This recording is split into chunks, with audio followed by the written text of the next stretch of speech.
Aí, bem-vindos a mais um episódio de Shutdown, o vosso podcast sobre tecnologia e negócios em português. O meu nome é Álvaro Samagai e eu sou o vosso host. Esta semana vamos falar sobre o Trump e os negócios dele, como é que ele está a planear a economia, o que é que ele está a fazer, está a pôr pressão em quem, como é que ele está a planear pagar a dívida que tem, com alguns métodos bastante ortodoxos, mas até bastante interessantes. Esses são os temas principais e depois uma série de outros temas no final. Se têm ouvido, se têm gostado, não se esqueçam de subscrever, não se esqueçam de deixar as estrelinhas, não se esqueçam de comentar se tiverem alguma coisa a dizer, se eu tiver dito alguma coisa errada ou se tiverem uma opinião diferente, deixem aí nos comentários, eu respondo a tudo ou tento pelo menos. Portanto, não se acanhem. E partilhem com alguém, acho que é o mais importante, é a melhor maneira de fazer crescer, de continuar aqui a fazer os podcasts. E vamos aos temas.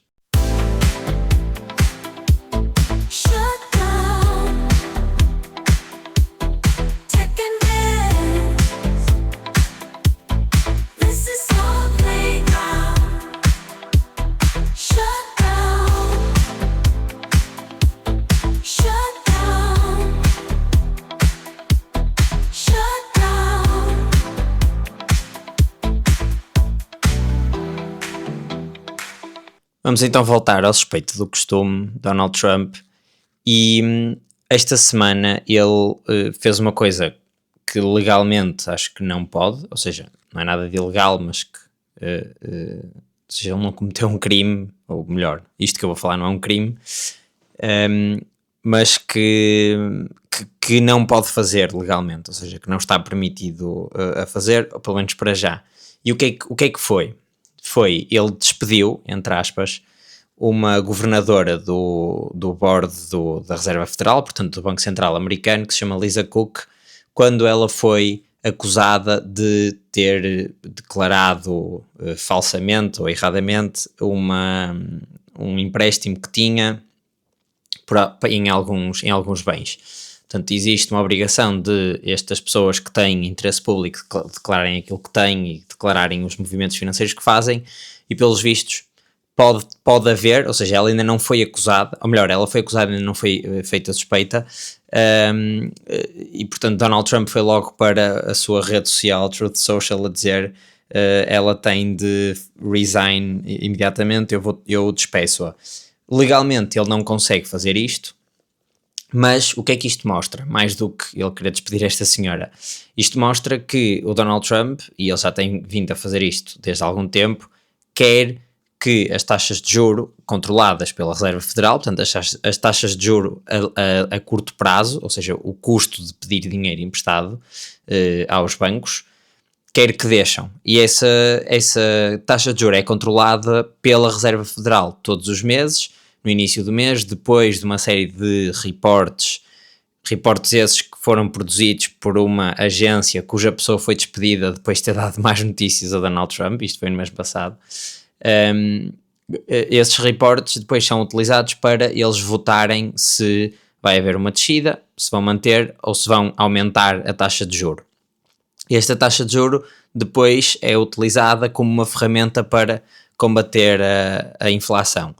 O que acontece é que com as tarifas que Donald Trump foi impondo, os bens para os consumidores americanos têm ficado mais caros, porque uma tarifa não é nada mais nada menos que um imposto à entrada do país, e que esse imposto é muito provavelmente passado pelo importador para o cliente final. Portanto, se eu tenho custos 10% ou 15% superiores, o que eu vou fazer é basicamente imputar esses custos ao cliente final.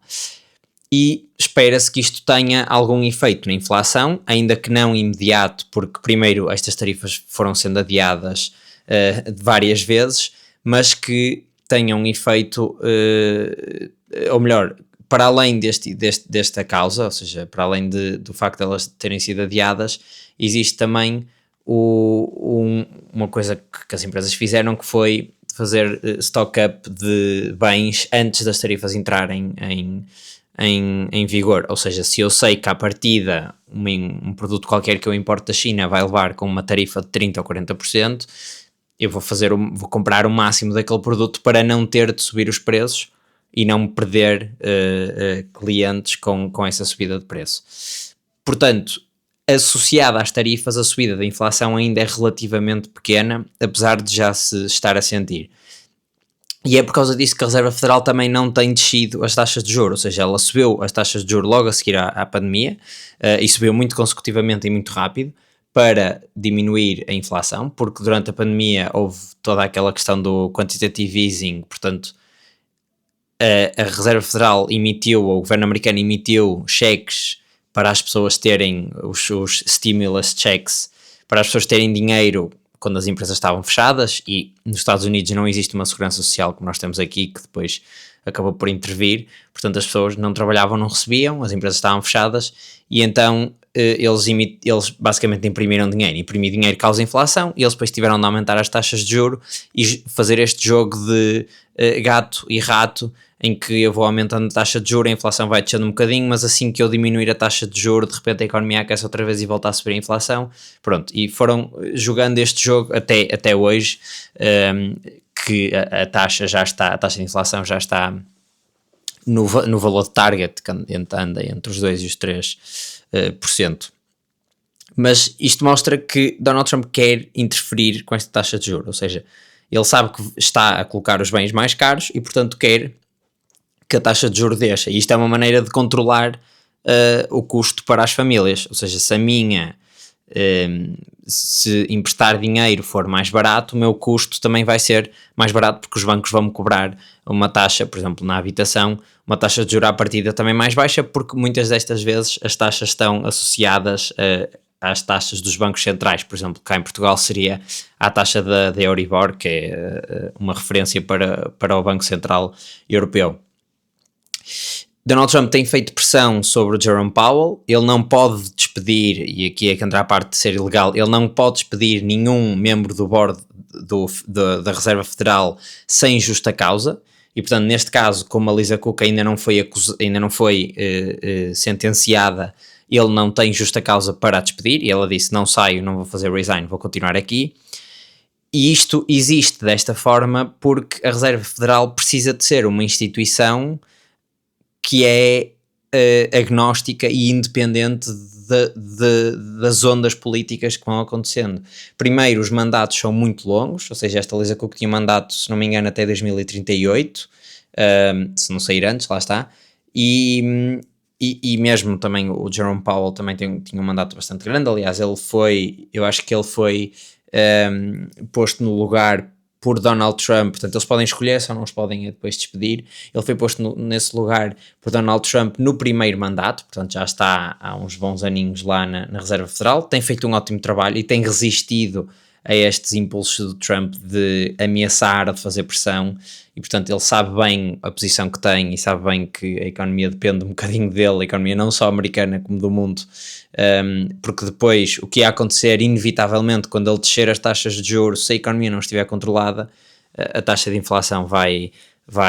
aumentar inevitavelmente. E quando saíram estas notícias, os mercados ressentiram-se e portanto houve uma descida nas ações. Entretanto, essa descida passou por uma subida, porque taxas de juros mais baixas significa que as empresas vão fazer mais dinheiro, porque é mais barato pedir dinheiro e investir e etc. Mas os bonds,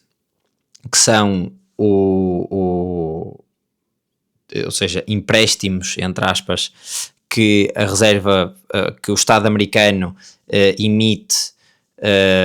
ou as obrigações que o Estado americano emite, que depois as pessoas podem comprar. E o que é que isto significa? Portanto, eu sou um Estado, quero-me financiar, eu estou em dívida porque tenho custos, vou construir pontes e estradas e pagar a polícia e etc. Tenho custos, portanto vou emitir dívida do tesouro, aqui em Portugal é esse o nome, e essa dívida do tesouro depois pode ser comprada por particulares, e no fundo o que nós estamos a fazer é emprestar dinheiro ao Estado, e esse empréstimo tem uma taxa de juro que neste caso a 10 anos nos Estados Unidos anda à volta entre os 4% e os 5%, e quanto mais alta essa taxa de juro, significa, porque depois estes bonds são trocados num mercado livre, digamos assim, ou seja, eu tenho uma posição e posso vendê-la, e a taxa de rendimento que isso me dá aumenta quanto menor a confiança se tem na economia do país. Ou seja, se uma obrigação tiver pagar uma taxa de juros muito alta, significa que provavelmente é um produto mais arriscado, significa que a economia daquele país não estará num lugar tão bom, ou acredita-se que pode não estar num lugar tão bom como se a taxa de juros fosse mais baixa. Pronto, o Trump não quer isto, porque isto diminui a economia, diminui a confiança na economia americana, e normalmente ele reage muito rapidamente a estas mudanças nos yields dos bonds americanos. Portanto, a taxa de juros do bond aumenta e ele de repente baixa um bocadinho a pressão. Isto é relativamente grave, ou seja, ele anda à procura de maneiras, de ângulos de conseguir controlar a Reserva Federal. E a Reserva Federal é necessariamente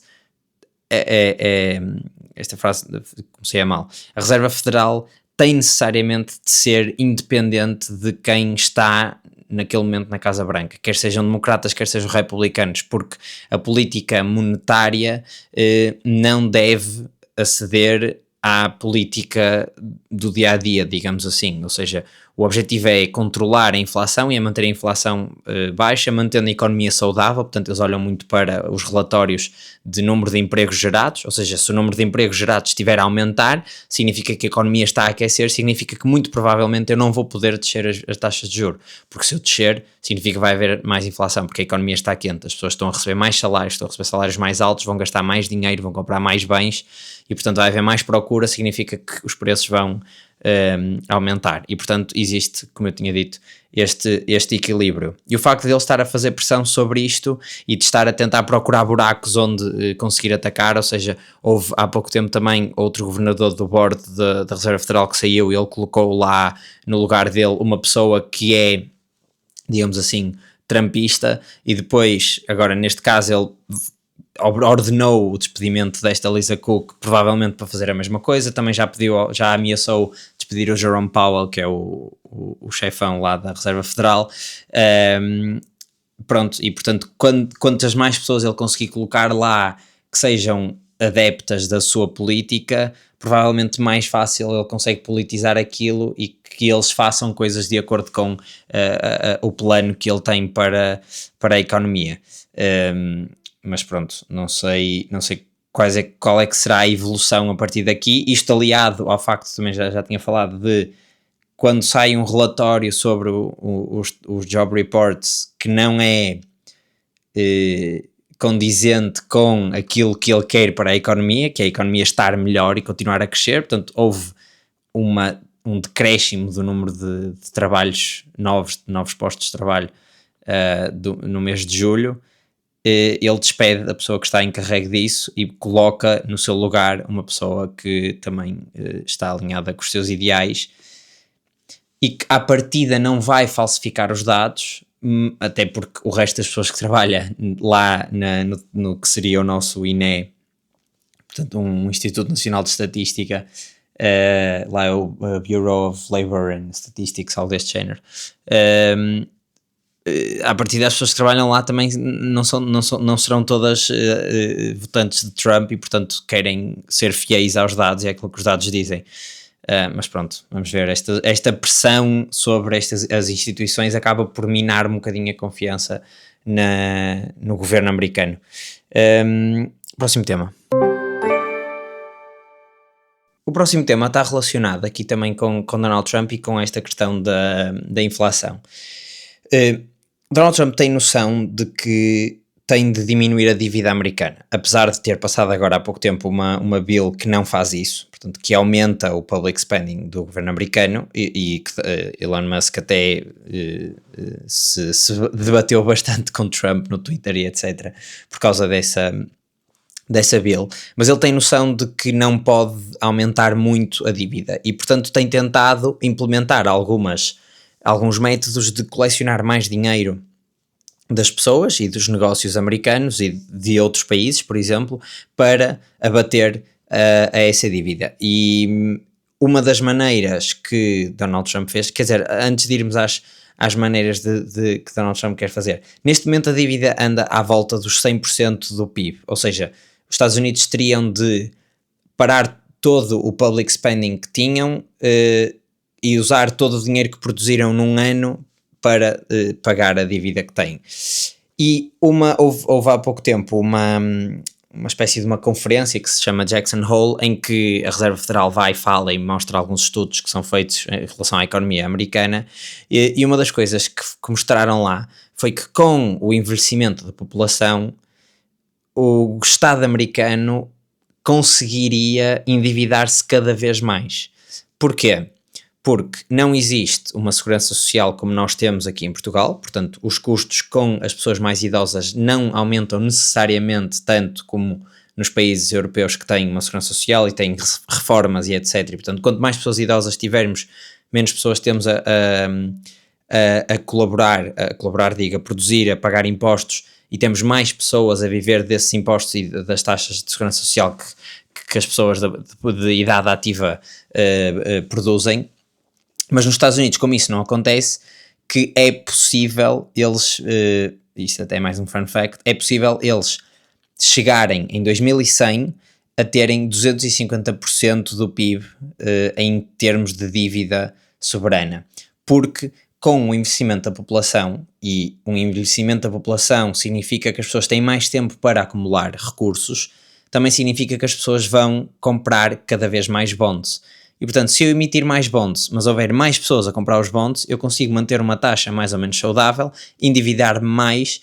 e conseguir manter esta taxa de crescimento do país, porque consigo fazer mais coisas e portanto consigo pedir sempre mais dinheiro. Claro que isto assustou um bocadinho as pessoas e efetivamente se tiverem 250% de dívida, 250%, se a dívida corresponder a 250% do PIB, quando houver uma crise ou uma recessão ou quando a economia parar por algum motivo e as pessoas começarem a vender os seus assets ou assim, pronto, aquele país ia acabar mal, mas na teoria e no exercício mental era possível eles chegarem a esse ponto. Mas voltando então ao ponto de como é que Donald Trump está a tentar financiar essa dívida. Financiar no sentido de abatê-la e não de voltar a pedir mais dinheiro. Eles estão a fazer métodos, estão a usar métodos que eu acho que por um lado podem ser bastante interessantes e por outro lado podem ter aqui alguns vieses que se calhar é importante falar. E que são métodos que são relativamente inéditos. Portanto, vou dar aqui vou dizer quais é que são os 3 métodos que vou falar e depois a seguir dou os exemplos para cada um deles. O primeiro é cobrar fees, portanto uma taxa, um imposto qualquer por cima de patentes. As patentes têm valor nos Estados Unidos, têm um valor, e os Estados Unidos é um país que cria muita inovação e portanto tem muitas patentes. E o que Donald Trump sugeriu, isto aqui ainda não avançou, é cobrar 1 a 3% por cima do valor que uma patente tem. Ou seja, se a patente do touchscreen da Apple estiver avaliada em 15 milhões, de repente a Apple terá de pagar 1 a 3% desse valor porque está a tirar proveito daquela patente. É o governo americano que está a garantir que aquela patente que está a proteger a propriedade intelectual que está dentro daquela patente e portanto tem direito a usufruir desse valor também que foi criado e protegido. Pronto, este é o primeiro método. O segundo método e o terceiro estão relacionados, que é em troca de algumas permissões e licenças pedir uma percentagem de receita das empresas que estão associadas a essas licenças. Já vou dar o exemplo. O terceiro método é tomar participações, ou seja, ter equity dentro de algumas empresas. Vamos começar por este e depois vamos ao outro. Isto começou com Donald Trump a dizer que o dinheiro que sai do Estado americano, em todos aqueles CHIPS Act ou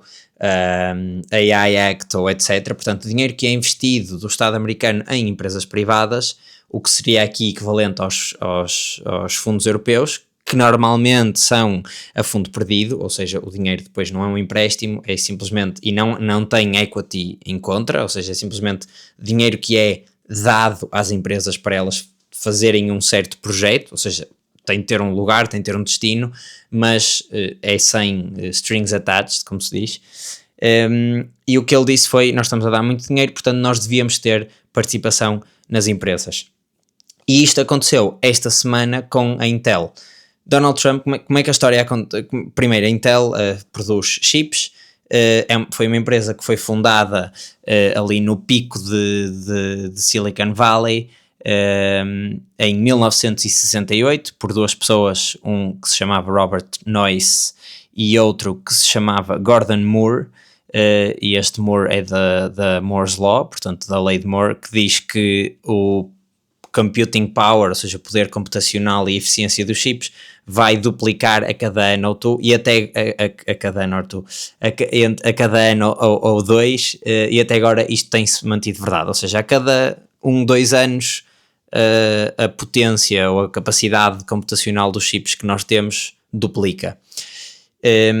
E portanto a Intel foi a pioneira, é uma empresa americana, 100% americana. Provavelmente vocês tiveram os portáteis à escola e aqueles portáteis tinham chips da Intel lá dentro, e provavelmente muitos dos computadores em que estão a ouvir isto ou a trabalhar enquanto estão a ouvir isto têm chips da Intel lá dentro, os i7, i9, i5, etc.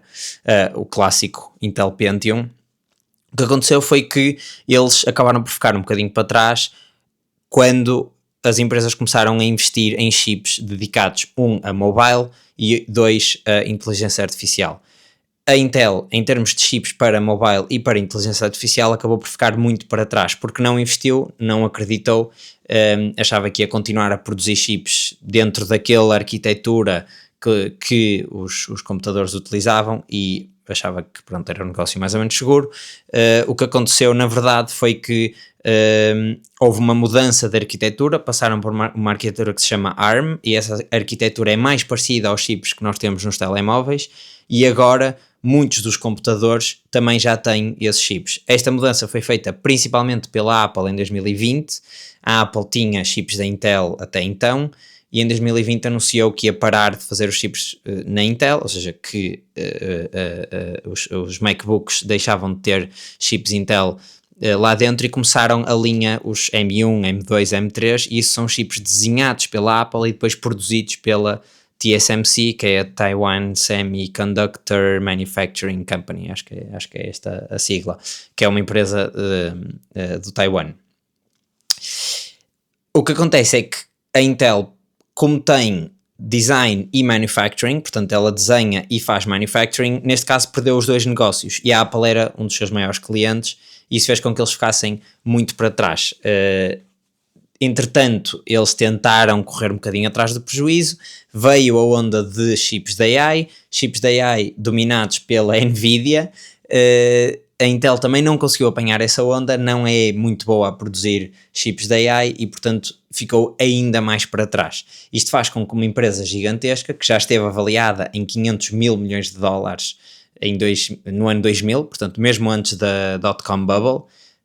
agora valha só 100 mil milhões de dólares, portanto, que claro, é um valor bastante grande, mas são 5 vezes menos do seu pico, e para além disso, não é uma empresa que deveria ter essa evolução, ou seja, quando todas as empresas que estão a produzir chips estão a aumentar, e as empresas que estão relacionadas com AI também estão a aumentar, as empresas que estão a produzir data centers estão a aumentar a sua valorização, e de repente temos a Intel a diminuir, alguma coisa de errado está a acontecer na gestão da empresa. Pronto, mas sendo uma empresa americana, e porque é que eu falei de design e manufacturing, sendo uma empresa que faz manufacturing nos Estados Unidos, é uma darling do Trump, e portanto isto faz com que o Trump olhe para o dinheiro que está a ser gasto lá e diga, ok, sim senhor, eu gosto de dar este dinheiro aqui, mas eu quero equity nesta empresa, porque isto vai ajudar, isto vai fazer com que a empresa se torne mais valiosa. E foi isso que ele fez. A Intel ia receber cerca de 20 mil milhões de dólares ou 22 mil milhões de dólares em grants, 11 mil milhões eram para investimento interno e outros 11 mil milhões era para construir em data centers. Entretanto, este CHIPS Act acabou por não acontecer exatamente como foi planeado, porque isto foi feito foi começado pelo Biden e depois o Trump acabou por pagar um bocadinho aquilo, ou seja, eliminar esse CHIPS Act, mas havia dinheiro que já estava prometido, que eram os 11 mil milhões de dólares para investimento da empresa, dos quais já tinham sido entregues 2 mil milhões de dólares. E o Trump disse, ok, os 9 mil milhões de dólares que faltam, que vocês já iam receber, não os vão receber limpinhos, vão receber em troca de 10% da empresa. Como é que isto se processou? Isto tem aqui uma timeline muito engraçada, que é há um dia que eu vou já dizer qual é, que foi aqui dia 1 de agosto, não, desculpem, foi dia 7 de agosto, dá nas notícias, nas notícias da Fox News, uma notícia que diz que o CEO da Intel, que é neste momento uma pessoa que nasceu na Malásia, viveu em Singapura e agora, e depois entretanto mudou-se para os Estados Unidos e foi fazendo a sua carreira na Intel e agora chegou a CEO, era uma pessoa que tinha ligações ao governo chinês. Já tinha sido acusado noutra empresa em que tinha trabalhado de fazer negócios com o governo chinês e tinha sido acusado e teve de pagar uma multa, e portanto a Fox News dá esta notícia e o Donald Trump, passado meia hora, vai para a sua rede social Truth Social e diz: o CEO da Intel tem de ser despedido agora, tem de resign now, ele é nosso inimigo, está a fazer negócio com a China. Portanto, isto foi dia 7, dia 11, o CEO, que se chama Tan, vai à Casa Branca e vai ter uma reunião com o Trump. Isto faz com que a reunião durou 1 hora. Nessa reunião, supostamente, o Trump diz: olhem, eu gostei dele, mas só te dou os 9 milhões se eu conseguir ter 10% de equity. E ele, aberto a essa opção, porque de repente tem o presidente americano a fazer pressão. Entretanto, logo ali no dia eles fizeram esse acordo. Depois isto fez com que o SoftBank, que também já tinha prometido que ia investir 100 mil milhões de dólares em empresas americanas, investisse 2 desses 100 mil milhões passado uns dias, portanto dia 18 de agosto, na Intel. E no dia 22 de agosto, portanto no início desta semana, no final da semana passada, eles anunciaram o deal que o maior acionista da Intel passou a ser o governo americano. O que é que eu acho disto? E aqui a opinião. Primeiro, antes de dar a opinião, um ponto que é importante. Teoricamente não existe governance, ou seja, não há decisões que possam ser feitas pelo governo americano. Portanto, eles não têm decisão na decisão executiva na empresa, ou seja, não podem guiar a empresa para um certo destino ou obrigar a empresa a tomar decisão X ou Y. Mas existe sempre a vontade do Trump. Portanto, isto é o que está estipulado nos termos e condições do contrato que eles fizeram. Mas se o Trump amanhã acordar e disser: não, eu acho que eles deviam começar a produzir estes chips desta forma, provavelmente ele vai arranjar uma maneira de criar o caos e a seguir resolvê-lo com esta jogada. Porquê? Porque muitas das vezes quando o Trump cria este caos e põe as empresas em xeque, o que ele quer, e isto é dito por analistas do Wall Street Journal, o que ele quer muitas vezes é que os CEOs voem até Washington DC e que marquem uma reunião com ele e que discutam coisas com ele e que depois isso faça com que ele faça negócios com estas empresas. Do ponto de vista de independência privada, eu acho que é mau, porque uma empresa ter 10% de um acionista que é o Estado americano vai um bocadinho contra os ideais liberais americanos, em que a iniciativa privada é o grande rei da economia americana. Portanto, eu acho que nesse sentido pode ser um bocadinho mau, pode ser mau no sentido também de repente há ali 10% que têm um peso que teoricamente não tem governance, mas que nunca sabemos, ou seja, lá está, as coisas podem mudar e aqueles 10% vão continuar a ser 10%, e depois existe se calhar uma maior pressão para, primeiro, o resto dos shareholders foram diluídos, portanto há 10% que passou para aqueles shareholders, significa que os outros todos perderam o equivalente a esses 10%, isso é mau para os outros shareholders que acabam por ter menos motivação para investir, continuar a investir e continuar a tratar aquela empresa como um investimento, e acaba, ou pode haver alguma pressão para a empresa começar a mostrar resultados, porque o Estado de repente põe ali uma certa quantidade de dinheiro e vai querer reaver aquele dinheiro de alguma forma, e os contribuintes, não é, vão ter mais com que não é reclamar a palavra, mas ou seja, de repente, se o Estado passa a ser acionista de alguma coisa, já não é só um fundo que foi dinheiro perdido que acabou por parar na Intel, ou seja, agora o Estado tem responsabilidade sobre aquele investimento que fez, mais do que só a Intel. E portanto, neste sentido, eu acho que pode ser mau. Se efetivamente isto correr bem, e se isto era aquilo que a Intel precisava para se revitalizar, pode ser bom, porque de repente o Estado americano ganha 10% numa empresa que pode começar a gerar muito dinheiro esse que depois será distribuído pelos acionistas, cujos acionistas esses que são o Estado americano e os habitantes dos Estados Unidos. Uma coisa também interessante foi que eles puseram lá uma cláusula em que se a Intel vendesse a sua planta de manufacturing, o Estado americano tinha direito a comprar mais 5% de ações por um preço mais baixo. E, portanto, ainda ia desvalorizar mais, ainda ia diluir mais o resto dos shareholders. O que é que isto significa? Isto é tipo uma poison pill, é assim que se chama, em que basicamente desmotiva a empresa de fazer esta transação, portanto, de vender a parte de manufacturing. A parte de manufacturing tem dado bastante prejuízo, este último quarter deu prejuízo de 3 mil milhões de dólares, mas o Trump quer make America great again e, portanto, quer produzir outra vez nos Estados Unidos. Não seria coerente ele de repente dar esta borla à Intel e dizer, ok, vocês podem vender a parte do manufacturing porque não é o que está a dar dinheiro, é só a parte de design de chips e depois alguém faz os chips lá fora, provavelmente em Taiwan.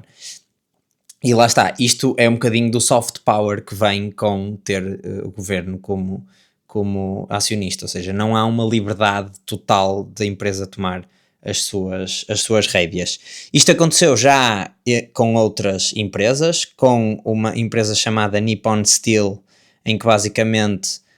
o Trump fez chantagem e disse que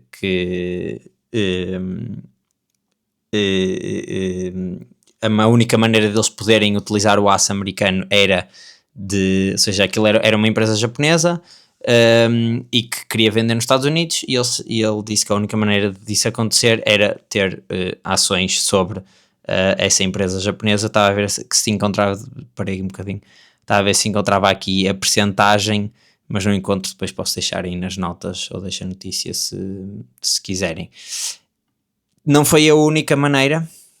ainda houve mais outra coisa que foi outra posição que eles tomaram, que foi numa empresa, e aqui não foi o governo americano, ou seja, não foi a Trump Administration, foi o Departamento de Defesa dos Estados Unidos, que tomou uma posição minoritária numa empresa de materiais que utiliza aquelas terras raras, provavelmente para fazer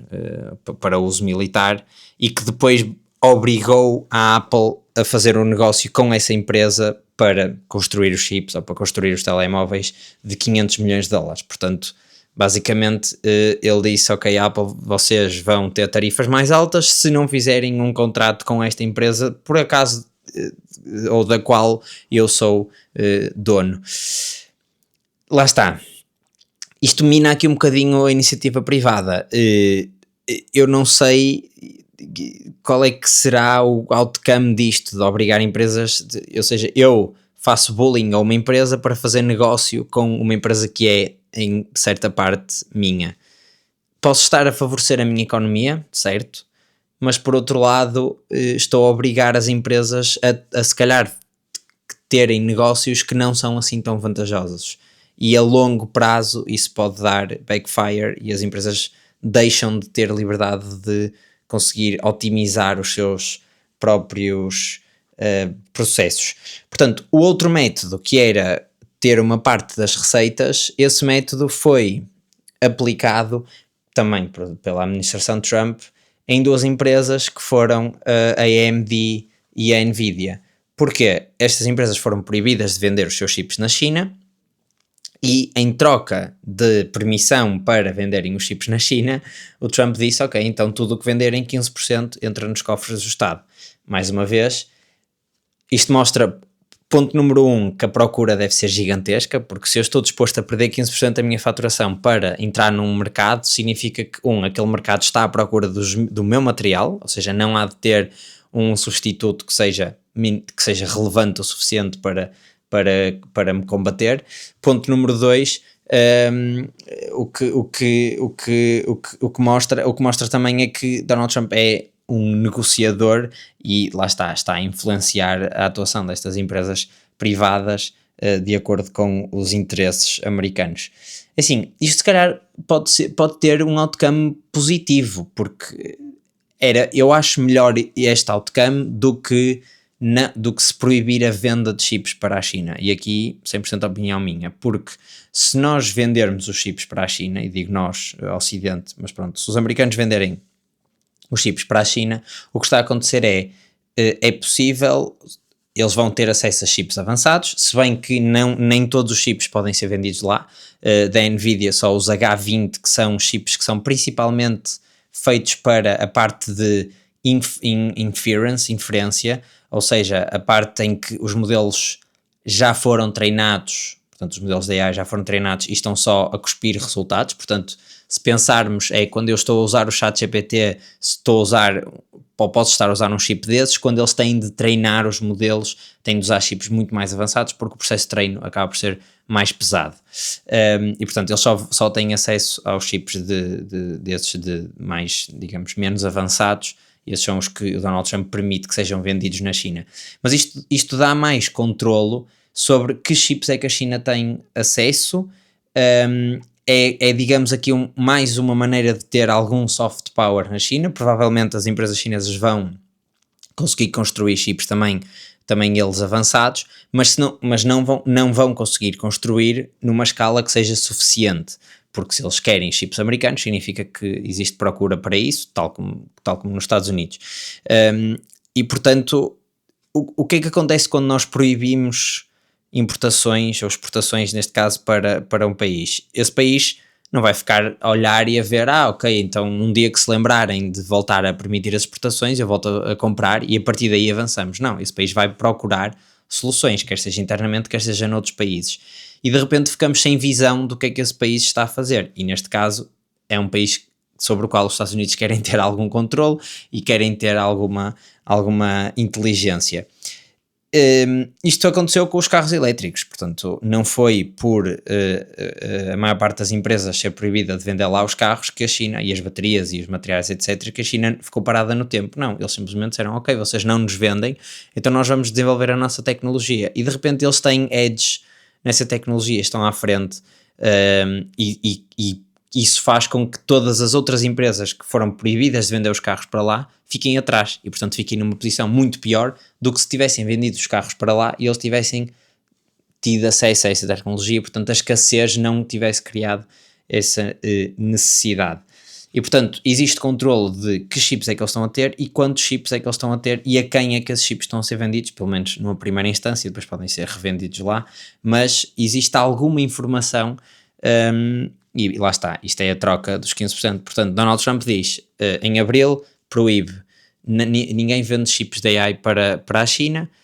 O Jensen Huang começou na sua operação de charme a ir aos dois países e a tentar moderar e a dizer, nós temos de fazer negócio e tal, isto é bom para os dois países, cooperação, etc, blá blá blá. E agora Donald Trump diz, pronto, queres vender, então vais ter de me dar 15% da faturação. E assim Jensen Huang fica contente porque Trump fez um bocado de polícia bom, polícia mau, e que pode vender os seus chips na China, fazendo com que a Nvidia seja ainda mais rica e que gere ainda mais dinheiro. A China fica contente porque recebe os chips que tanto queria e tanto precisava para continuar a bombar os seus modelos, e os Estados Unidos ficam contentes, ou algumas pessoas vão ficar contentes, outras se calhar ainda só põem a isso, porque a China deixa de... porque está a receber 15% da faturação da Nvidia, que não é nada de se deitar fora. Lá está, é correto, não é? Não sei, é um take interessante, não me lembro de ver isto aqui em Portugal. Aqui em Portugal nós temos uma coisa que é Portugal Ventures, assim, para além dos negócios do Estado, obviamente, mas aí tem um problema que é tanto a Portugal Ventures como os negócios do Estado, por exemplo, a TAP, quando são do Estado, o Estado tem poder executivo, ou alguém do Estado, ou o Estado escolhe alguém para ter poder executivo. E aqui, apesar de existir alguma influência, alguma pressão e transformar pressão geopolítica em outcome de business, eu acho que o facto deles não terem governance acaba por ser melhor do que ter governance, porque restringe um bocadinho a liberdade, é verdade, das empresas, mas elas continuam a atuar na maior parte da sua atuação de forma independente. E o Estado não é dono, não é gestor das empresas, pode ser só dono, pode financiá-las, e acho que aí, lá está, ok? Quando começa a gerir as empresas, começamos a entrar numa área em que o Estado pode não ter capacidade, pode não ter recursos, pode não ter talento para ter de gerir, por exemplo, uma empresa de aviação, ou uma empresa de AI, ou uma empresa de chips, ou uma empresa de o que quer que seja. Mas pronto, é engraçado, acho que o que se retira daqui, acho que é engraçado ver os Estados Unidos, que é um país ultraliberal em termos económicos, a ter um presidente com laivos de socialismo em que quer ser dono das maiores empresas do país e controlar de certa forma essas empresas, mas isto tudo feito a americano, portanto de uma forma em que pelo menos até certo ponto não hipoteca a autonomia ou a grande autonomia destas empresas. E é isto, este tema foi longo. Agora, algumas notícias mais curtas. A Unbabel, uma startup portuguesa, foi comprada por uma empresa americana chamada TransPerfect. A TransPerfect é a maior empresa de tradução do mundo. A Unbabel usava AI para tradução e agora existem muitas teorias. Portanto, a primeira é que a Unbabel, no advento de tecnologia como o ChatGPT e etc., acabava por perder a sua vantagem e, portanto, teve de ser comprada como último recurso para não fechar. E depois existem outras teorias que basicamente é oficial, em que eles sentiram que existia essa procura por utilizar inteligência artificial para o setor da tradução e que precisavam de mais escala para não se perder no meio de tantas empresas, porque de repente o custo de construir um produto como o da Unbabel acaba por ficar um bocadinho mais baixo e o que vale ali é ter uma carteira de clientes grande. A estratégia da Unbabel sempre foi comprar microempresas de tradução para ficar com os seus clientes e depois implementar o seu produto tecnológico, mas disseram que não estavam a conseguir ter escala suficiente e que, portanto, fazem agora aqui um exit. Outra coisa interessante sobre este exit é que a Unbabel liderava um consórcio do PRR, portanto, fundos europeus, que era o Center for Responsible AI, e que supostamente está a correr bastante bem. Agora a empresa é comprada e, portanto, teoricamente vai haver outra empresa que vai liderar este consórcio, mas dos fundos que estavam prometidos, que acho que eram 51 milhões de euros, 37 já foram entregues, dos quais 14 milhões à Unbabel, 6,5 milhões à Sword Health e 2 milhões à Privera, que eram os maiores beneficiários deste fundo. Depois, entretanto, deve haver outras instituições. Supostamente 2 dos 3 produtos, portanto 66% do que estava prometido já está feito. Um deles é o Halo, que eu acho que falei aqui num episódio há muito tempo, que era aquele produto que permitia que as pessoas que têm esclerose lateral amniotrófica conseguissem comunicar via brainwaves, e portanto depois aquilo transformava as brainwaves em texto e depois o texto em voz, e portanto isso foi conseguido pela Unbabel, e agora a TransPerfect acaba por herdar um bocadinho dessas responsabilidades, mas supostamente a cabeça disso vai ser outra empresa. Depois, nada a ver com AI, entretanto já vamos voltar lá, mas nada a ver com AI, uma notícia que eu achei bastante engraçada, que foi um youtuber chamado Mark Goldbridge, que na verdade se chama Brent Di Cesare, é o nome verdadeiro dele, que conseguiu comprar os direitos de 20 jogos da Bundesliga. Ele tem, ou Bundesliga, não sei como é que se diz, mas da Liga Alemã, ele tem 2 milhões de subscritores no YouTube e tem um canal basicamente dedicado a Manchester United, e fez esta decisão de comprar os direitos destes 20 jogos. Portanto, eles depois vão ser espalhados, acho que vão ser alguns jogos à sexta-feira dos que estão marcados no calendário. Mas eu acho que isto mostra um shift não só portanto, dos próprios youtubers que percebem que ainda há muito valor, digamos, em conteúdos tradicionais, principalmente em lives, mas das próprias empresas de mídia que percebem que a atenção está a mudar, ou seja, que se calhar este youtuber acaba por ter mais audiência do que os próprios jogos e que se aliarmos estes jogos ao comentário ou à reaction dele em live, o que quer que seja, vai fazer aumentar a audiência da liga alemã e, portanto, mais dinheiro, mais qualidade, etc. Voltando a AI, Sam Altman, 2 coisas sobre ele. A primeira foi que ele disse que sim, que provavelmente a AI era um esquema em pirâmide e que podia cair tudo. Ele não disse esquema em pirâmide, disse mais tipo House of Cards, em que basicamente temos as empresas que estão customer facing, portanto o próprio OpenAI com o ChatGPT, ou Lovables ou Cursors desta vida, que têm uma subscrição que custa, vamos dizer, 20 ou 25 dólares, mas que na verdade estão a pagar muito mais por pessoa às empresas que detêm os modelos. Portanto, vamos pensar, o Lovable paga mais por cada pessoa que tem esse seu plano à Anthropic, e portanto alguém está a financiar isso, e provavelmente será dinheiro de Venture Capital, e a Anthropic está a pagar também muito mais do que aquilo que consegue cobrar em servidores à AWS, e portanto na verdade quem está a ganhar mais é a AWS, que depois por sua vez está a comprar datachips à Nvidia, e é por isso que a Nvidia vale 3 trilhões ou 4 trilhões e é a empresa mais valiosa do mundo. E isto tudo pode cair assim que a torneira de Venture Capital cair. Noutras notícias também sobre Sam Altman, ele disse que ia tornar, ou na próxima release do GPT-5, eles vão alterando, mudando o modelo de tempo em tempo, iam tornar o modelo um bocadinho mais warm, foi a palavra que ele usou, porque as pessoas começaram a queixar-se de que o GPT-5 era muito racional e que queriam um modelo um bocadinho mais emotivo. Não sei se é bem isto que nós queremos de modelos de AI, eu gosto quando os modelos de AI são bastante analíticos, mas pronto, as pessoas já tinham criado uma conexão, e sendo que não podem usar, ou em grande parte não podem usar o 4O, ele disse que ia tornar o modelo mais warm. E é isto para esta semana. Acho que foi um bocadinho mais longo que o normal. Não, se calhar não. Estava aqui a olhar para o relógio. Pronto, se têm gostado, já sabem, partilhem, subscrevam, é sempre a melhor maneira de ajudar, e vemo-nos no próximo episódio.